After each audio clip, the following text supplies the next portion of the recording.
So hello guys, this is your Shivi ma'am and आज हम पढ़ने वाले क्लास 10th का एक इम्पॉर्टेंट टॉपिक हिंदी पद्य साहित्य का विकास क्रम।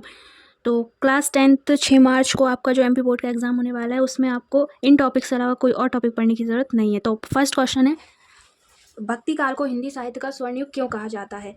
तो निम्न कारणों से भक्ति काल को हिंदी साहित्य का स्वर्णयुग कहा जाता है। लोक मंगल तथा समन्वय की भावना, भक्ति भाव का प्राधान्य, निराशा में आशा का स्वर्णिम प्रकाश है।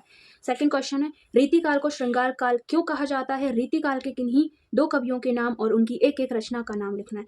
तो रीति काल को श्रृंगार काल इसलिए कहा जाता है क्योंकि इस काल की कविताओं में मुख्य रूप से श्रृंगार रस की प्रधानता रही है, जिसमें प्रेम, सौंदर्य और नायक नायिका भेदभाव का प्रमुखता से वर्णन किया गया है। रीति काल के दो कवि और उनकी एक एक रचना है, केशव दास, कविप्रिया, बिहारी सतसई। थर्ड क्वेश्चन है, छायावाद की विशेषताएं। तो छायावाद को स्थूल के प्रति सूक्ष्म का विद्रोह भी कहा जाता है। इसकी विशेषताएं हैं, व्यक्तिवाद की प्रधानता। छायावादी कविता प्रमुखता व्यक्तिवाद की कविता है, जिसमें कवि के निजी अनुभव तथा सुख दुख की अभिव्यंजना है। इसमें आप चाहो तो हेडिंग भी याद कर सकते हो। व्यक्तिवाद की प्रधानता, प्रकृति, प्रेम एवं सौंदर्य का चित्रण। हेडिंग भी लिखोगे तो भी कोई दिक्कत नहीं है। छायावादी के प्रमुख कवि और उनकी रचनाएं हैं, जयशंकर प्रसाद, कामायनी, झरना, सुमित्रा नंदन पंत, वीणा पल्लव, महादेवी वर्मा, निहार रश्मि। आप कोई दो कवियों के नाम याद कर सकते हो। नेक्स्ट क्वेश्चन है, प्रगतिवाद कविता की विशेषताएं लिखनी है। तो इसकी विशेषताएं हैं, शोषकों के प्रति घृणा और शोषितों के प्रति घृणा, यथार्थ का चित्रण, रूढ़िवाद का विरोध। और इसके कवि और उनकी रचनाएं हैं, रामधारी सिंह दिनकर, रचना है कुरुक्षेत्र, रेणुका, नागार्जुन, युगधारा और सतरंग। नेक्स्ट क्वेश्चन है, नई कविता की विशेषताएं, लघु मानववाद की प्रतिष्ठा, बिंब योजना की अधिकता, क्षण का महत्व। इसके कवि और उनकी रचनाएं हैं, कवि हैं दुष्यंत कुमार, साय में धूप, एक कंठ, विश्वाई, भवानी प्रसाद मित्र, गीत, फरोज, सन्नाटा। नेक्स्ट क्वेश्चन है, भक्ति काल की विशेषताएं। तो भक्ति काल की विशेषताएं हैं, भक्ति काल के साहित्य में भक्ति भावना की प्रधानता थी। कविता में भाव पक्ष और कला पक्ष का सुंदर समन्वय हुआ है। तुलसी ने लोक कल्याणकारी रामचरितमानस काव्य की रचना की। नेक्स्ट है, भक्ति काल की प्रमुख दो काव्य धाराएं हैं, सगुण भक्ति धारा और निर्गुण भक्ति धारा। ये इतनी इंपॉर्टेंट नहीं है, आप देख सकते हो उसमें। रीति काल की प्रमुख विशेषताएं। नेक्स्ट क्वेश्चन देखते हैं, वीर रस की प्रधानता, रीति ग्रंथों की रचना, श्रृंगार प्रियता और अलंकार प्रियता। रीति काल के प्रमुख कवि हैं केशव दास और इनकी रचना है रामचंद्रिका, पद्माकर और गंगा लहरी। नेक्स्ट है, रहस्यवाद की विशेषताएं। आत्मा और परमात्मा के रहस्यपूर्ण संबंधों की अभिव्यक्ति इन कविताओं में होती है और अज्ञात प्रियतम में मिलन की उत्कंठता रहती है। ये भी इतना इंपॉर्टेंट नहीं है, बट आप देख सकते हो। रहस्यवाद के प्रमुख कवि हैं कबीर ग्रंथावली और बीजक, महादेवी वर्मा, निहार और निर्जा।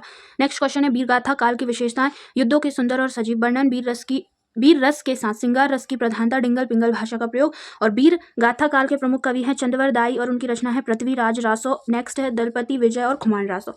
नेक्स्ट क्वेश्चन है, छायावाद और रहस्यवाद में अंतर। ये इंपॉर्टेंट क्वेश्चन है, इसको आप थोड़े ध्यान से पढ़ना। फर्स्ट है, इसमें हम अपनी ही आत्मा के दर्शन करते हैं और रहस्यवाद में हम ईश्वरीय आभा के दर्शन करते हैं। और छायावाद में नेक्स्ट पॉइंट है, इसमें कल्पना और भावना की प्रधानता है और इसमें चिंतन, ज्ञान और बुद्धित्व की प्रधानता है। नेक्स्ट क्वेश्चन है, भारतेंदु युग की विशेषताएं। तो राष्ट्रीयता की भावना, सामाजिक चेतना का विकास।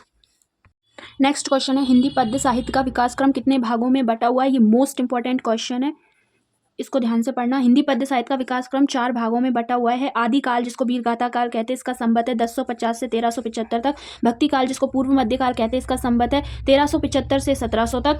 और उत्तर मध्यकाल, जिसको रीति काल कहते हैं, इसका संबत है 1700 से 1900 तक। और आधुनिक काल, जिसको गद्य काल कहते हैं, 1900 से 1984 तक। ये यहाँ पे इंपॉर्टेंट सन भी दिए हैं, इनका सन कब से कब तक है।